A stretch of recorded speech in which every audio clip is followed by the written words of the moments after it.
Hi everyone, welcome back to another tutorial from Trading for Beginners.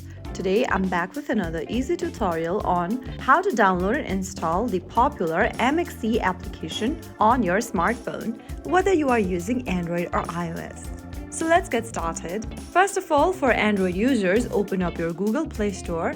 For iPhone users, open up your App Store. Also make sure that your device is connected to a stable internet. Once you're inside those Play Store and App Store, go to the search bar and type in MEXC. Look for the MEXC application that says MEXC Buy Bitcoin, BTC and Crypto. This one over here from MEXC Fintech Inc. Now, tap the install or the get or the cloud icon and start the download process. Be careful to avoid fake apps. Check the logo and developer info. Now wait for the application to download and install, which will take a couple of minutes. And once it's done, you can tap on the open button to launch open MEXC application on your smartphone.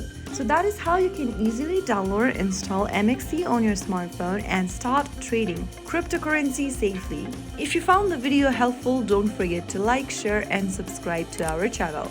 I will see you again in the next video. Thank you for watching.